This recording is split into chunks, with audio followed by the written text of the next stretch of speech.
Nossa, é bom de ver a casa florida. Estamos felizes, né? Então, por nós encarnados, sobretudo os encarnados, nossos amigos espirituais que nos acompanham todo dia, nos trazendo, né, sempre conselhos bons, boas direções, vibrando positivamente, né, para que a gente consiga dar cabo da nossa missão, né, digamos assim. Antes nós gostaríamos de fazer só algumas pequenas observações pontuais, não de deixar passar em branco. Primeiro, que esse trabalho dessa noite seria desenvolvido no mês passado, o tema foi escolhido há 2 anos, em março de 2011, por aqueles que estavam presentes aqui na época.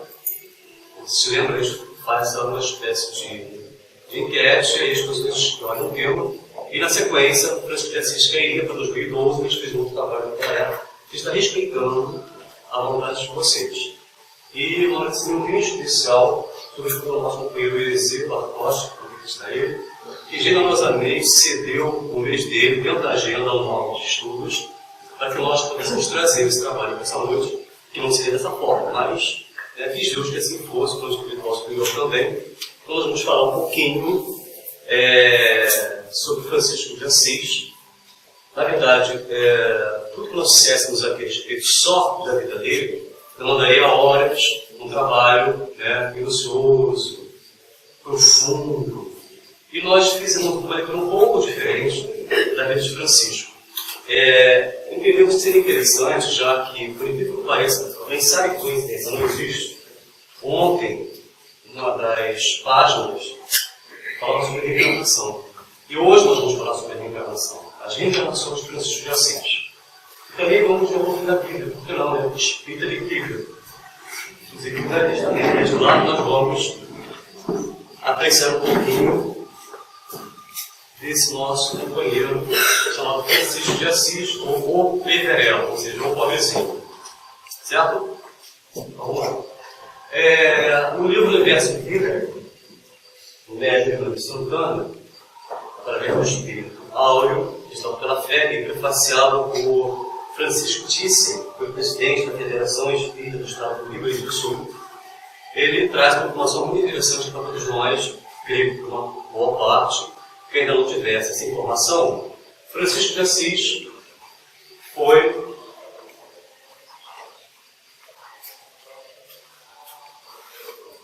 Isaac, um dos 3 patriarcas, sendo o primeiro foi Abraão, pai do próprio Isaac, segundo patriarca, e terceiro Jacó, os 3 grandes patriarcas do Velho Testamento. E aos meus seguintes, fazendo uma leitura breve da Bíblia católica, nós temos lá, vemos um pouquinho, em Gênesis capítulo 17, versículo 15, que Deus muda o nome de Sara. Ela chamava Sarai ou Sarai. Ele diz o seguinte, claro, não foi Deus, obviamente, sabemos disso, né? A Bíblia inteira está pontuada com manifestações espirituais. Mediúnicas, todos os fenômenos que vêm do material de encontro aqui, óbvio, a gente faz uma leitura mais concisa, mais respeitosa, mas encontrando aqui passagens que não eram explicadas para nós de uma forma mais clara, como o Espiritismo assim o faz. Disse Deus mais a Abraão, primeiro da terra: a Sarai, ou Sarai, tua mulher, não chamarás mais pelo nome de Sarai, ou Sara, mas sim Sara. E será assim em seu nome.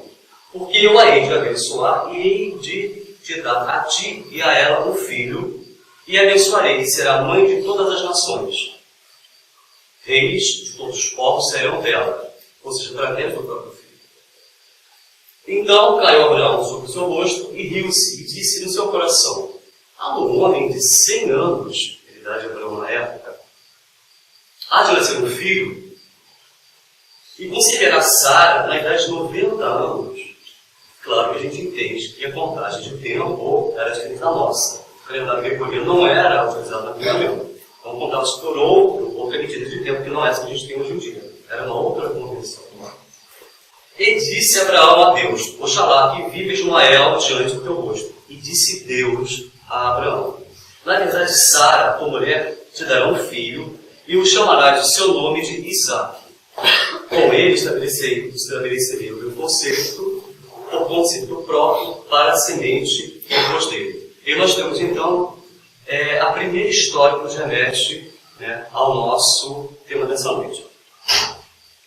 E nas redes nós temos que havia concebido Isaac, né, e ela faleceu aos 27 anos.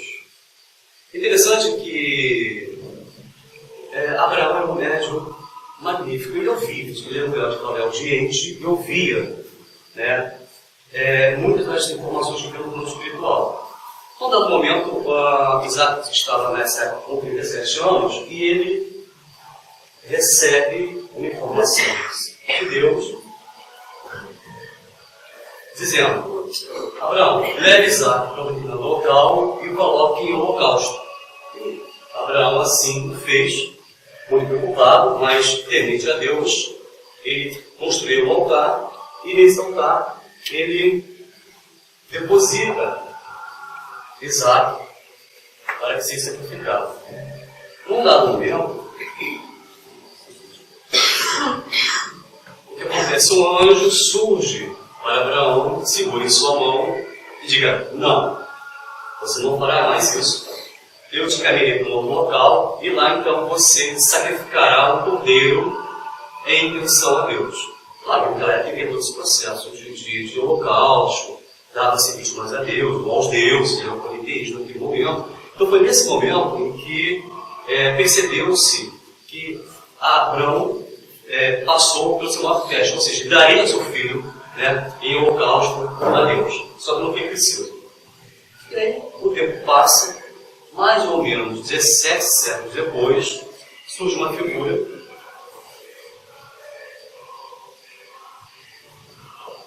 chamada Daniel. Só que antes de Daniel, nós vamos falar um pouquinho de uma outra figura contemporânea de Daniel, chamada Nabucodonosor, rei da Babilônia, e responsável por grande parte das obras do Antigo Mundo. Então nós temos os Jardins Suspensos, na Torre de Babel, com 250 metros, uma das grandes construções de Nabucodonosor. Os Jardins Suspensos da Babilônia, que era um conjunto de aproximadamente 6 prédios, ou 6 andares, ou como eles tinham na época, eram 6 montanhas, toda era construída, ou todo o jardim construído de tijolos, e os escravos, muito interessante, eles escolhiam a água do rio Eufrates, bombeavam para cima através do sistema de bombanas e baldes, e assim virando toda a parte do jardim suspenso da Babilônia, de fato existiu. Os arqueólogos ainda não encontraram oficialmente o local que pudesse ter sido a localização exata desse jardim. Entretanto, existe uma espécie de tanque muito grande, onde possivelmente teria sido desse local aonde a água era irrigada, então para o jardim suspenso. Além disso, Nabucodonosor construiu um canal de mais ou menos 40 quilômetros, ligando o rio Eufrates ao rio Tigre. E era desse local, então, que dava sair ligado por jardim suspenso da Babilônia, que existiu na Bíblia. Os arqueólogos estão pesquisando ainda, e há indícios que, de fato, realmente ele aconteceu. Nabucodonosor era um rei que conquistava outras terras. E de tempos em tempos ele ia para determinados países, ali na Mesopotâmia, inclusive em Jerusalém, e lá ele saqueava, ele não matava, mas ele pegava as primeiras pessoas, principalmente os rapazes mais inteligentes, que a gente vai ver daqui a pouquinho, para levar para o seu reino. E a gente vai lá, dando uma olhadinha novamente, que há em torno de 16, 17 anos, Daniel, a nossa personagem, ela ou ele é levado, então, para a Babilônia, e nós temos o seguinte em relação à formação dele. Ele ficou por 3 anos estudando, ele não entender por quê. A educação de Daniel e outros hebreus na corte de Nabucodonosor. Mancebos em que não houvesse defeitos algum, ou seja, fossem perfeitos fisicamente. Formosos de parecer, ou seja, de boa aparência. Instruídos em toda a sabedoria, sábios em ciência e entendidos do conhecimento, e que tivessem habilidade para viver no palácio do rei, a fim de que fossem ensinados nas letras e na língua dos caldeus. E entre eles achava-se um dos filhos de Judá, terra de Daniel, chamado o próprio Daniel. E aí o que ocorre? Daniel era um médium de vivência, um médium de prevenção tão importante que ele viveu durante 67 anos, desenvolvendo não só a Nabucodonosor, como também para Balsazar, que significa herdeiro do próprio Nabucodonosor. E aí nós temos uma situação bastante interessante, que é quando, já tendo conhecimento de que o próprio Nabucodonosor, Daniel era um dos raros homens que tinham contato diretamente com Deus, médium, vidente, clareaudiente, sobretudo, pré-cognitivo, se assemelha muito com um dos nossos personagens que a gente vai olhar daqui a pouco. Então, o rei, por conta disso, ele teve um sonho, ele sonhou que uma estátua dele própria, muito grande, onde a cabeça era de ouro, os braços, o tórax de prata, o tronco, o abdômen, a parte inferior dos joelhos, era de bronze, as pernas de latão, os pés estavam enterrados na lama. Magos, oráculos, astrólogos, nenhum deles conseguiu decifrar o sonho de Nabucodonosor. Ele, muito preocupado, soube então, através da própria filha, da rainha, que havia um homem capaz, então, de decifrar esse sonho. E aí ele chama a sua presença, o próprio Daniel, que diz para ele que realmente eram os 4 reis que ele viria a conquistar. E assim ele foi convidado a participar do reino de Nabucodonosor. E aí a gente vai ver o seguinte: um pouquinho mais adiante, nós temos Balsazar num banquete oferecido a todos os príncipes, às autoridades, às concubinas, a toda a sua corte, da mais alta hierarquia, usando inclusive aquelas artefatos que o pai havia criado de outros impérios. E nesse momento, todos nós conhecemos o motivo da direta, todos na parede, uma frase. Surge uma frase. E a gente vai lá ver. O rei Balsazar deu um grande banquete a 1000 dos seus grandes e bebeu vinho na presença dos 1000. E beberam vinho e deram pois aos deuses de ouro e prata e de cobre, ferro, madeira e pedra. Na mesma hora apareceram os dedos de novo de um homem e escreviam defronte do castiçal na estucada parede do palácio real. E o rei que via a parte da mão estava escrevendo junto com o rei, também teve junto com os outros participantes uma reclusão da evidência. Ele tinha, naturalmente, a perversa como aquele cliente, para que o fenômeno fosse materializado. E assim aconteceu. Uma palavra que escreveu ali.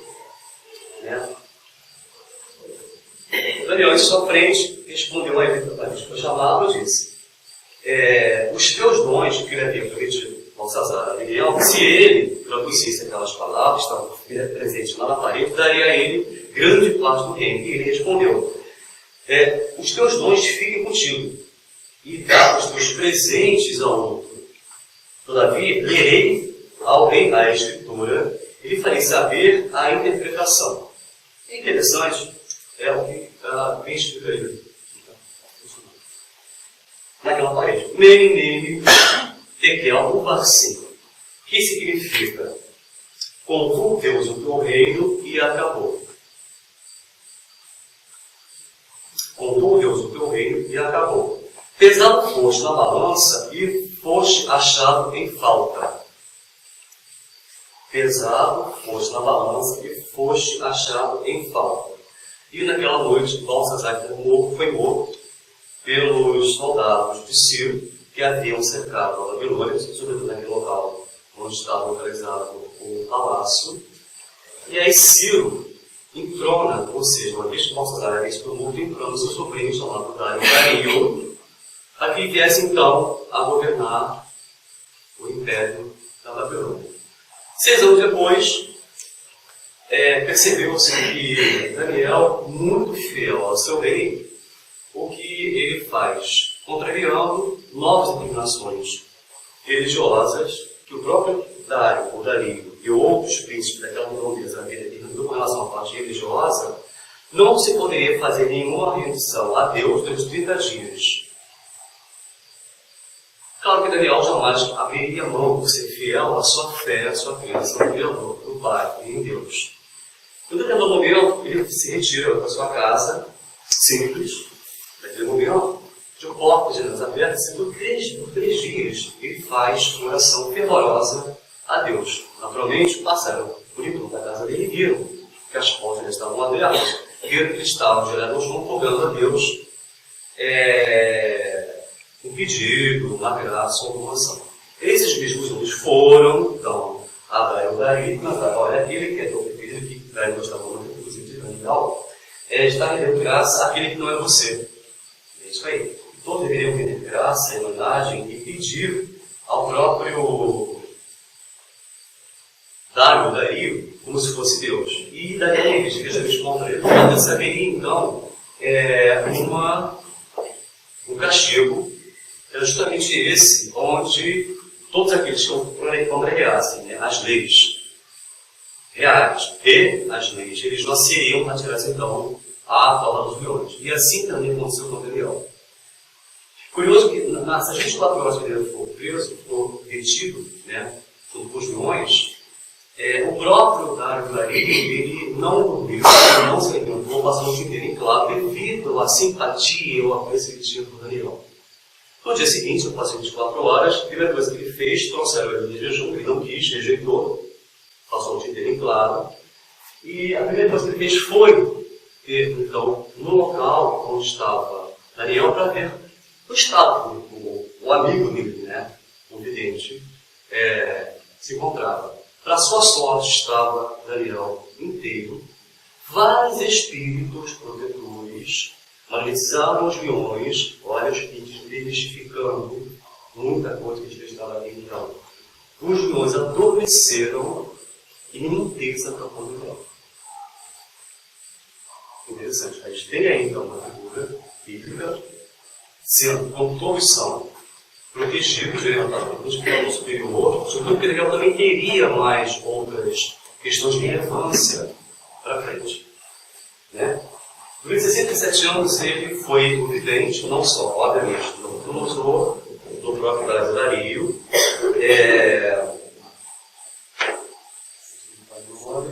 e mais 2 ou 3 livros. Seguindo nossa história, nós temos, após o desencarne, o desenlace de Daniel, mais ou menos 600 anos depois, João, o evangelista, encarnando no ano entre os anos 9 e 10, é uma advertência da era de Cristo, e foi, de todos os 12 apóstolos, o mais novo que Cristo teve. Acompanhou Jesus durante todo o processo de evangelização, né? Foi muito amigo de Maria de Nazaré. E, na época, era muito interessante que se dava muito valor à questão dos nomes. E João, em hebreu, significa a graça de Deus.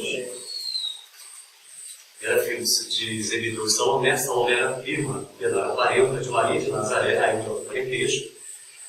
Nasceu em Betsaida, nasceu no lado de Nazaré, lá na Galileia, onde Jesus nasceu também. E conviveu muito com o Mestre. Após a crucificação, durante todo o processo do holocausto de Jesus, e nós lembramos muito bem que há uns 15 dias atrás a nossa companheira José esteve aqui falando um pouquinho também sobre Jesus e a crucificação, que esteve presente mesmo. Jesus, no final dos seus últimos instantes na cruz, vira para Maria e fala: mulher, aí está o teu filho. E fala para João: filho, aí está sua mãe. Você lembra disso naturalmente? Tamanho era a simpatia que Jesus tinha com João Evangelista. E o respeito que ele tinha, obviamente, pela mãe. Chamava-se de mulher naquela época, que era comum chamar de mulher. Não era pejorativo. Então nós temos Maria de Nazaré sendo conduzida por João Evangelista durante um bom tempo, até que eles chegam, após a crucificação do Mestre,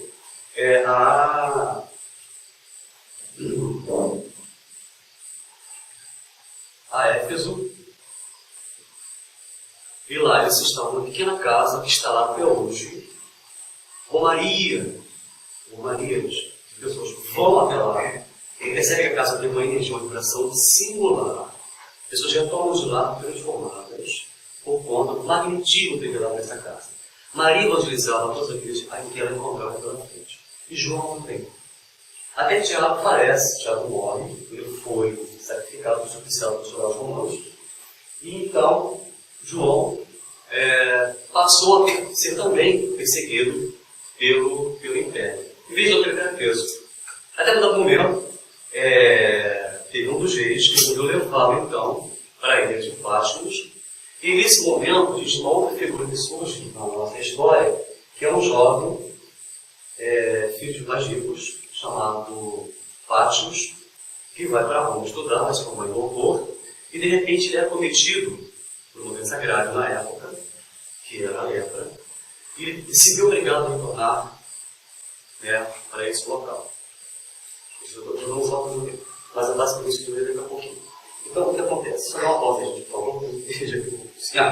E o que acontece? Esse mesmo jovem, ele é convidado por João a acompanhá-lo na sua missão.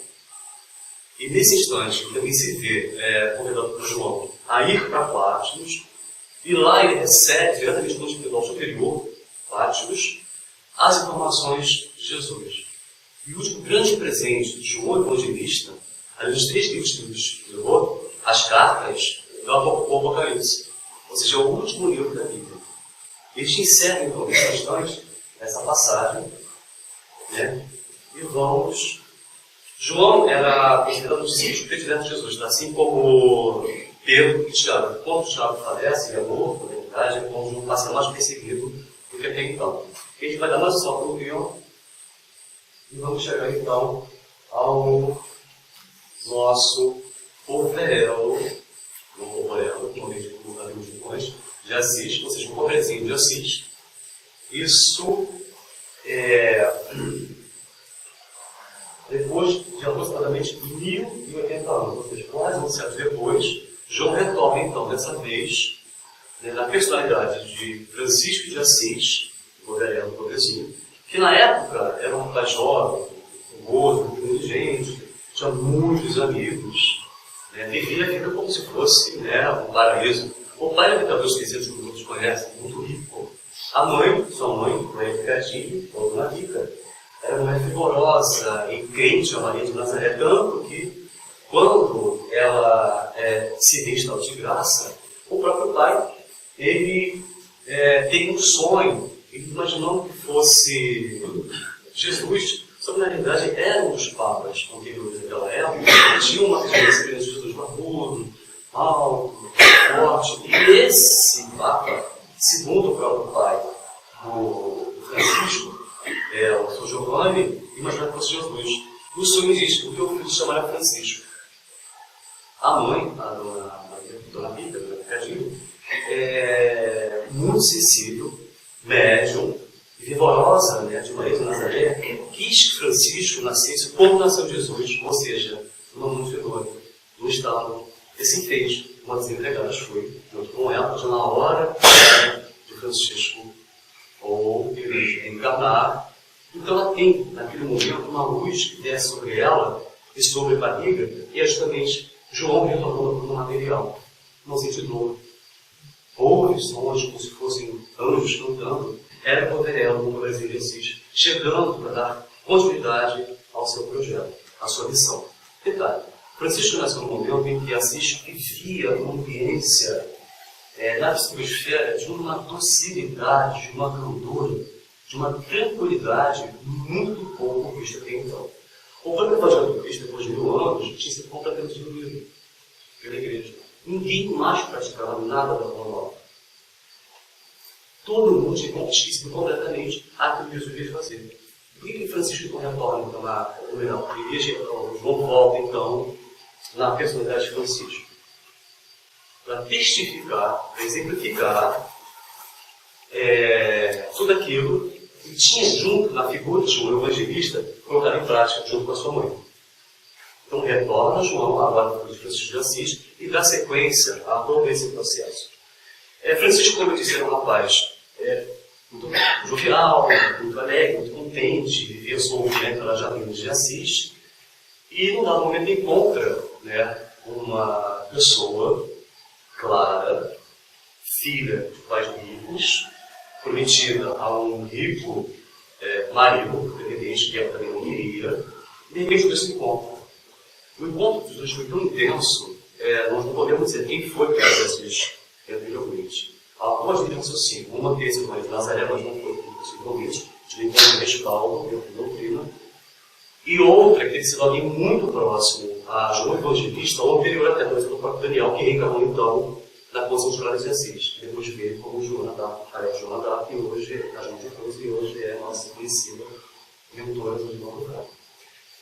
O amor deles era tão intenso, era tão forte, só que Francisco já tinha nele, na sua natureza, a castidade, o amor universal, a necessidade de fazer o bem ao próximo.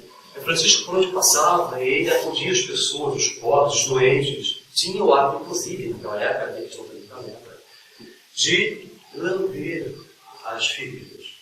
Sem menor rastro, sem menor repúdio, sem nada. Ele fazia por amor. Então a gente entende que era um amor sendo personificado em ação naquele momento. Francisco jamais poderia ter tido uma relação afetuosa, conjugal com Clara. E Clara, aos 2 então, resolve sair de casa e segue Francisco de Assis. Entendeu? Francisco ainda tinha um momento, antes da separação definitiva com o pai.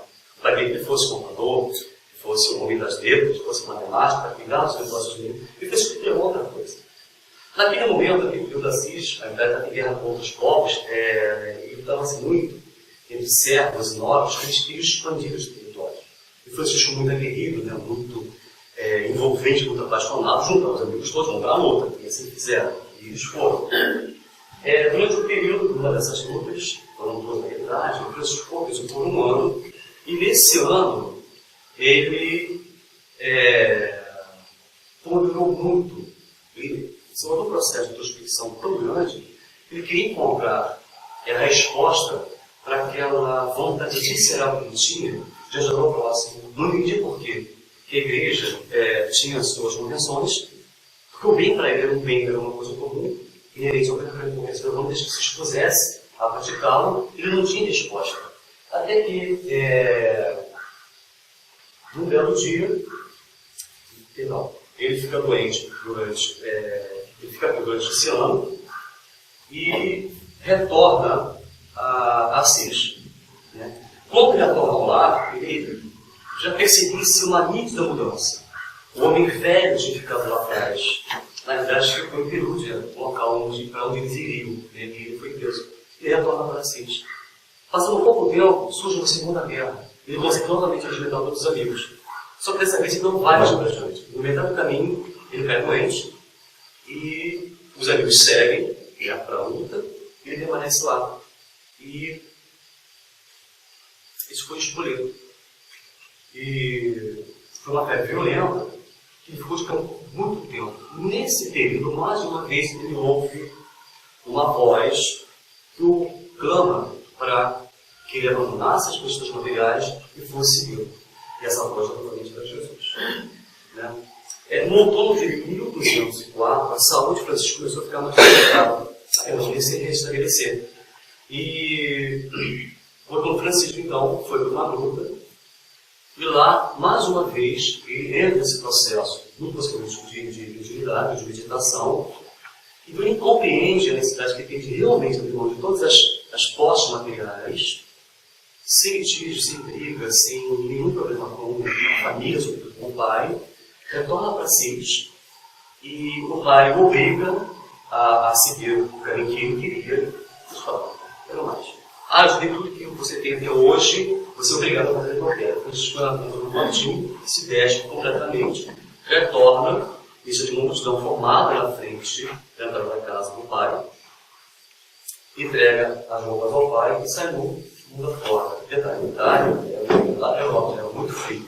E Francisco, então, vai orar com uma amiga e consegue, então, regimentar o número de pessoas para acompanhar por amor a Jesus, E tem um dado interessante que, já nesse processo, que inclusive tinha ouvido que nessa voz dizia que ele viesse, ele construiu uma igreja. Francisco reconstrói a igreja. Francisco reconstrói a igreja. Várias vezes a gente não ouvia aquela frase. Na verdade, o que ele entendia no primeiro é que era a igreja material. Havia uma carta pequenininha, acho que de São Damião, no quadro para cima, e se passava por ali. Quando ele tem essa tal da revelação, ele então entende que aquela igreja que ele construiu, e assim o faz. Só que, na verdade, no final das contas, não é a igreja física, né? O plano espiritual superior havia pedido que Jesus e Francisco fossem construídos, e sim o próprio Evangelho de Cristo, ou seja, a reconstrução do Evangelho, né? a vivência da boa nova, ou seja, o amor que esses outros apegavam ao turista, pelo próximo, e assim Francisco fazia. E tudo era interessante também, que toda vez que ele saía para pregar, e nesse momento dava suas vestes muito simples, né? Vestia alguns até patinhos para vocês, mas ele assim, metade mesmo de roupa, metade de roupa. Ele mendigava alimento, mendigava pouso, mendigava tecido. Ele que tinha conseguido aliviar, ele distribuía com os pobres, procurava acalentar os doentes, sobretudo os leprosos, que era uma coisa muito grande naquela época. O Francisco era um só. Um dia ele estava caminhando por uma estrada e de repente um assaltante, né, pegou e deu uma coça nele, né, e o jogou numa vala. Por isso, todo esse momento estava machucado, ele volta feliz da vida, como se nada tivesse acontecido, e agradece a Deus por aquele momento que ele passou, compreendendo que o outro também era filho de Deus. Como nos traz a página inicial de abertura. E aqui ele pregava para as massas, nas suas roupas vestes, e muitas das vezes ele era achincalhado, aviltado pelas pessoas. Como pode um pobre, que era rico, filho de um rico pescador, conhecido e respeitado pela cidade, né, vem falar agora da boa nova nessas condições? Se pensava, o que é que ele falava assim? A religião vivia, né, em correios, em púrpuras, ouro, e por aí vai. Como pode um simples pobre, um mendigo, falar da boa nova de Jesus? Ele é apedrejado, é vaiado, e nem assim ligava. Recebia aquelas ofensas contra a mas perdoando a todos, destinadamente, recebendo a conta da sua missão, que era pregar a boa nova. Ficava em cavernas, né, sempre esse amor fascinante por Deus e por Jesus sobretudo, com o companheiro, e se reunia com aqueles que já se sentiam apegados à figura de Jesus. A paixão de Francisco era tão grande por Deus e por Cristo, que ele conseguia cativar, não só aquela fala, como ele percebeu o adventismo, todos aqueles que já tinham uma predisposição a ser cristão. Ele é muito interessante. Nesse dia aqui, havia um frei franciscano chamado Shaolin, e depois mudou para Frei Luís. Frei Luís era mais ou menos o autor espiritual da obra que foi indicada a João Cruz Maia, ou seja, Miramês. Morreu Francisco, durante toda a sua missão. Viveu no Brasil no século VII, vocês vão pesquisar, né, conquistou um pouquinho a das categorias, foi brasileiro também Miramês, e agora passa para o João Cruz toda essa informação a respeito de Francisco de Assis. Detalhe, ele acompanhou também Jesus Cristo naquela época, e naquela passagem onde o Cristo pede ao jovem moceiro que é rico que abandonasse as suas posses e fosse segui-lo. Toda vez só, mas o ouro, né, o castelo, as posses, né, o amigo dele para seguir Cristo. Meu filho, faça isso. E não fez o seguinte, estava desenganado. O próprio Miramês. Depois veio como Shaolin, como Miramês, e em seguida como esse brasileiro, e agora vai ao mundo de Miramês. Todos nós. Francisco já um pouco mais habituado com as ofensas que recebia quando pregava o Evangelho, a Boa Nova, ele já começava a ter um pouco mais simpatia pelo povo, tamanha existência, né, e a obstinação que ele tinha em pregar o Evangelho, exemplificar o Evangelho, o amar ao próximo sobre todas as coisas.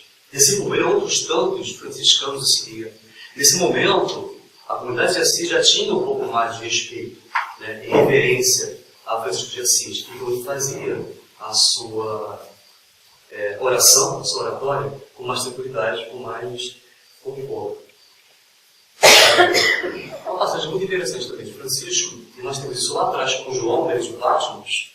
João tinha um magnetismo tão intenso que ele pregava aos peixes, pregava aos pássaros, João, o evangelista.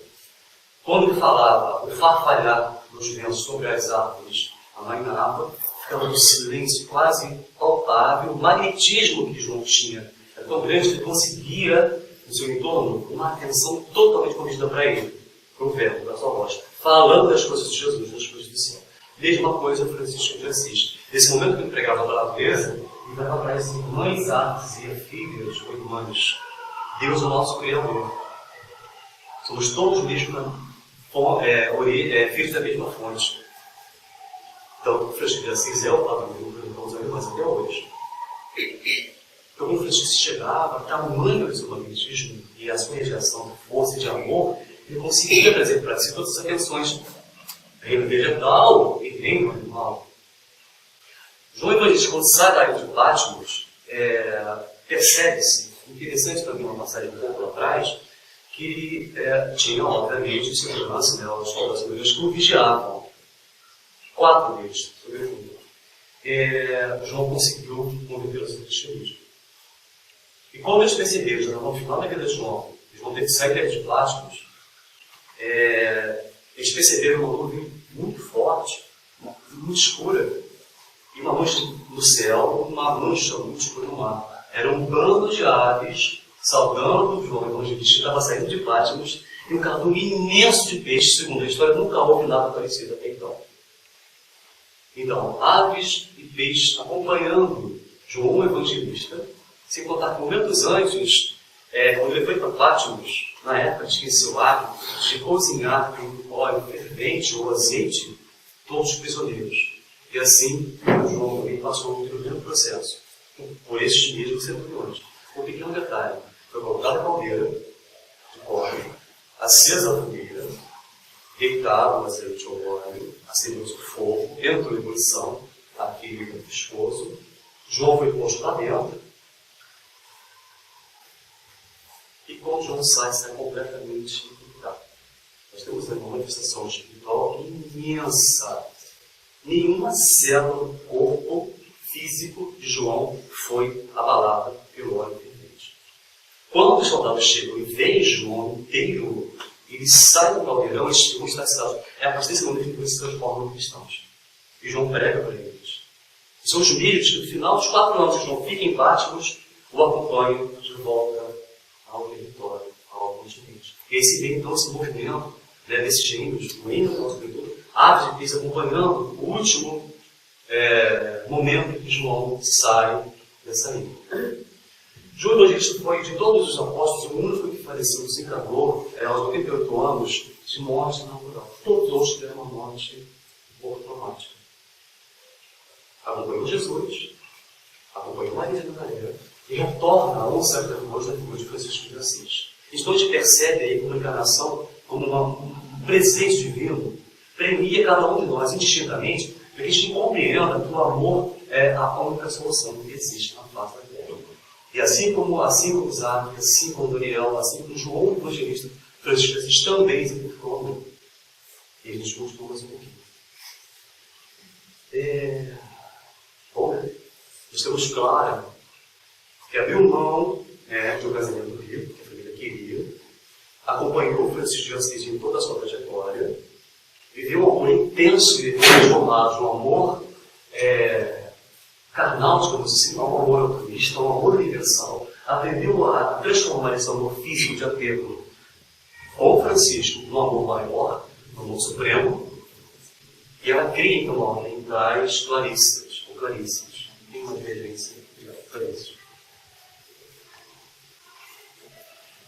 Uma história que certamente alguns conhecem, todos conhecem, é a história do lobo, né?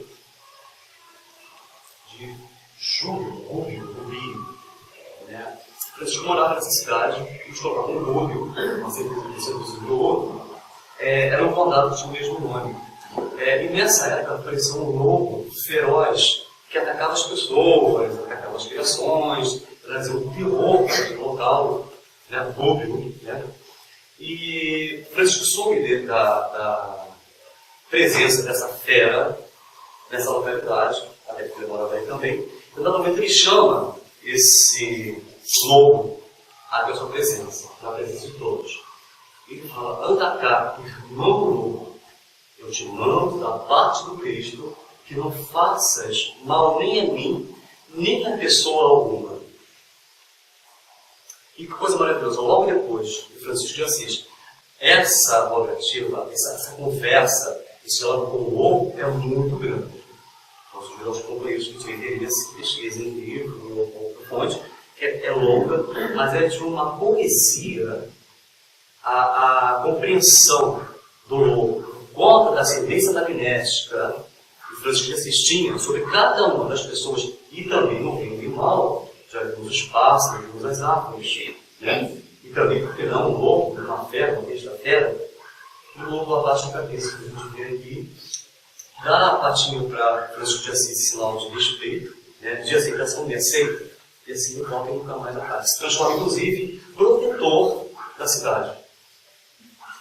Ninguém, um assaltante, uma fera, ninguém se aproximar de Rubio, eu não passarei, não entrarei na cidade sem o crivo do lobo. Não é interessante, né? Continuando, Francisco exemplificou, trouxe, depois de 1500 anos aproximadamente, né? Resgatou o cristianismo redivivo, o primitivo, trouxe o canto das criaturas, pegamos mais também uma oração longa, que não é a oração de Francisco de Assis, nós conhecemos, muito interessante no livro extenuado de apresentar para os nossos companheiros e companheiras. Sugerimos que cada um faça uma consulta, o cântico das criaturas, belíssimo por sinal, enaltecendo o ser humano como uma criação de Deus. E essa liberação a gente pode ser diretamente com ele, desde que a gente abra o nosso coração e entenda que ele nunca mais. Assim que é. E nos brindou com o presépio. A criação do presépio é de algo do próprio Francisco de Assis. E ainda temos mais um pouquinho da história, porque quando ele, por ser mal alimentado, né, de esmolas, né, do resto de comida, dos poucos alimentos que davam para ele, e esse pouco ele compartilhava com os outros, por isso que visitava leprosários, visitava locais, as pessoas eles ficavam no local, e ele ia lá, né, levar um alento, para levar cura, para levar uma palavra de consolo, falar as boas obras do reino de Deus. Porque muitos não sabiam disso aí. E é nesse momento que ele conseguia divulgar a mensagem do Cristo, e as pessoas liam, muitos inclusive oravam. Há uma passagem, inclusive, já no final da vida dele, onde o leproso chega até ele, Francisco, já moribundo, beija a mão a chaga desse companheiro, né, e imediatamente os companheiros de Francisco vão lutar para ele. Você lembra? O amor que Deus perguntou é tamanho que era apenas uma matéria que estava ali. Seu mundo levou um espírito em processo de purificação, que era o crente. Esse Francisco correspondeu demais, e quem indica a nós era os seres em evolução. Como somos, então, os seres para frente também, da mesma forma. O último pedido de Francisco, antes de entrar no plano espiritual, foi o pedido diretamente de Jesus, né? Assim, num momento extremo de amor ao Mestre, que manifestasse em seu corpo as próprias chagas que Jesus trazia nas mãos, nos pés, onde foi pregado na cruz. E aí acontece um fenômeno interessante, porque não houve, nesse momento, uma ação dos espíritos superiores, estavam sempre protestando de como de Francisco de Assis. Ele próprio plasmou em seu corpo a coisa da fixação mental, a ideia mental, as chagas que Jesus trazia em si após a crucificação. Então, isso é muito interessante. Francisco espiritual no plano espiritual, e vamos dar um salto, né, do século XII para o século XX. Vamos nos remeter ao ano de 2004, mais pontualmente na Indonésia, quando houve aquela grande tsunami, e esse evento catastrófico, ele teve naturalmente, né, uma autorização divina, e no espiritual ele se regimentou de uma forma tão rápida para poder socorrer os mortos da sua que foram centenas e milhares. Assim como no nosso lado também houve uma construção rápida naquela zona, né, da Indonésia, para que os mortos, né, os encarnados, fossem atendidos. E nesse instante, a gente tem também, um pouco próximo a esse local de socorro emergencial, uma colônia que foi construída com o nome de Francisco de Assis. E nesse local de colônia chamado Francisco de Assis, de tempos em tempos se reúnem na Assembleia, né, grandes espíritos superiores, para decidirem soluções rápidas para os grandes eventos que acontecem na humanidade, e assim discorrerem então a dotação espiritual sobre o plano material. E nós temos uma passagem bem interessante, do livro Transição Planetária, de Manuel Flamengo de Miranda, que a gente vem nesse espírito da obra sugeriu, que é muito interessante. E aí nós temos nesse local uma assembleia que iniciou lá em 1930, em torno do ano de 2004.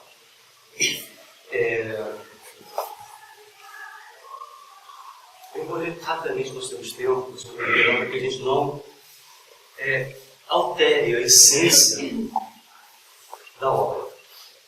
A obra estabelecida tivemos o imenso prazer de ver adentrar-se o governador da colônia, acompanhado por outros administradores dos diferentes setores, que foram conduzidos respectivamente à mesa diretora, aí vai uma posição de mesa, uma plenária, uma assistência imensa, e às cadeiras reservadas à frente. Criada por abnegados servidores de Jesus, sob os auspícios de Francisco de Assis, nossa colônia alberga uma considerável população de espíritos que viveram no Brasil e alguns outros originários da cultura francesa, que se fixaram no sol do Ouro Verde, no Brasil, nas mais recentes existências. Todos quantos nos encontrávamos no auditório, com algumas exceções, haviam hospedado, militado, quando na terra, nas hostes de um Consolador, conforme a revelação divina, sendo que outros, embora sem conhecimento da doutrina espírita, apresentada por Kardec, em razão de seus atos, não conheciam o espiritismo, poderiam ser considerados conforme os denominaram o codificador como espíritas pelo coração. Então a gente tem um local como espíritos espíritas. O mestre de cerimônias era o espírito José Lopes Neto, à parte, que se encontrava envolto por peregrinante na idade opalina, que lhe traduzia a elevação intelecto-moral, a radiação de luz que distinguia, proporcionava essa cor meio azulada, meio opaca. A cor opaca, né? A cor meio azulada. De imediato, a solenidade do início, sendo anunciada uma jovem cantora que, acompanhada por pelo órgão, apresentou a bela peça religiosa titulada Pães Angélicos, ou seja, Pão Angélico, de autoria São Tomás de Aquino, para a obra Sacris Solenes. Foi criado em 1852. Em seguida foi composta a mesa central, sendo convidado o doutor Artemio Guimarães para encantamento de todos acompanhamos a entrada do pobrezinho de Assis. A gente percebe então que o ambiente está preparado para que ele entrasse ao recinto. Para surpresa geral, também acompanhado pela irmã Clara, do esplendor da juventude e da beleza, e mais alguns companheiros das primeiras horas da sua revolução de amor lá atrás do nosso passado. O santo irradiava bondade transcendente como jamais nós tivemos ocasião de vivenciar, com um semblante suave e doce, trajando vestes gastas nos primeiros dias de ministério na terra, ou seja, ele vestia as outras vestes que ele vestia naquele momento. E lá vibrava em dulcíssimas energias canoras e coloridas. Recepcionados à entrada por uma comissão breve organizada, foram conduzidos à mesa os dois apóstolos esposos da irmã pobreza. Estávamos extasiados, respirando em ritmo inusitado. Após a nossa abertura, proferida pelo nosso governador, Lopes Neto, anunciou a palavra ao nosso diretor Artêmio, entretecendo ligeiras considerações em torno das suas responsabilidades e apresentando alguns de seus traços geográficos. O respeitável cientista acercou-se da tribuna, exteriorizando a nobreza que se encontrava revestido e deu início à sua mensagem. Nobres mentores que nos honrais com as vossas presenças, queridos irmãos e queridas irmãs em Jesus Cristo. Louvemos o Senhor e cantemos hosanas. Aí do progresso é incontestável e o amor do nosso Pai é incomensurável, proporcionando a tudo e a todos contínuo aprimoramento que os levará à culminância da plenitude. Conforme ensinado por Jesus no sermão profético, registrado pelo evangelista Marcos, no capítulo 13 de seus versículos, vivemos a época dos sinais representativos das grandes mudanças que se operarão no planeta terrestre ao largo dos anos seguintes. Posteriormente, confirmadas as graves revelações por João Evangelista no seu memorável Apocalipse, vivemos já esses dias significativos, anunciadores das grandes transformações que vem apresentando no orbe amado. Muito antes deles, os profetas Isaías, Enoque e outros também assinalaram os acontecimentos que deveriam suceder, graças aos quais um novo mundo rico de bênçãos surgiria na humanidade. Por sua vez, o calendário maia igualmente registra os graves sofrimentos para as criaturas terrestres nesse período, com grande margem de acerto ou erro. Nostradamus, o mais célebre dos profetas, teve a ocasião de assinalar os eventos dolorosos que se abateriam sobre os seres humanos, caso permanecessem nos comportamentos arbitrários a que se tem permitido. Mais recentemente, Descartes previu mudanças muito acentuadas na geografia terrestre, em várias partes do seu país, Estados Unidos, e nos continentes, como resultado de fenômenos sísmicos definidores do Novo Mundo, e multiplica ao seu longo da história as revelações em torno das ocorrências afligentes, que vem se apresentando em toda parte, chamando a atenção das criaturas humanas que permanecem descuidadas, absorvidas pelos prazeres, os vapores dos prazeres, e os gozos desgastantes. Os Espíritos do Senhor também referiram-se a esse respeito a Allan Kardec durante a decodificação de seus ensinos, elucidando as ocorrências trágicas que assolariam o planeta, trabalhando as estruturas físicas, morais e espirituais. Periodicamente, profetas de ocasião, sensitivos dignos, expressam seus sentimentos e preocupações em torno das grandes mudanças que acontecem, mas que tornarão mais expressivas caso a sociedade prossiga na correria desenfreada dos descalabros morais provocados pelo egotismo a que se aferram. Tais fatalidades se expressam, com efeito, os comportamentos primitivos que permitimos, distanciados dos ensinamentos libertadores, apresentados por Jesus e de fácil vivência, desde que aplicados aos conceitos morais e espirituais vigentes na sociedade gessada na ignorância e no materialismo, mesmo aquela que se vincula teoricamente a determinadas crenças religiosas. A emoção tomou o apóstolo Quintana Otávio quando ouviu uma grande voz dos seres angélicos que dizia: não haverá mais morte, nem tristeza, nem choro, nem haverá mais dor. Nós esperamos que os amigos convosco tenham gostado do nosso trabalho, fez o possível para que fosse o mais simples, dentro do alcance de cada um no nosso tempo. Agradecemos a presença de todos, estamos felizes pela casa repleta de encarnados, não é muito comum acontecer. Agradecemos mais uma vez a Deus, a Jesus, a Maria de Nazaré, hoje em especial a Francisco de Assis, lembrando que esse tema que hoje 2 anos não teve coincidência, na verdade nós fomos conduzidos, na verdade, houve coincidência.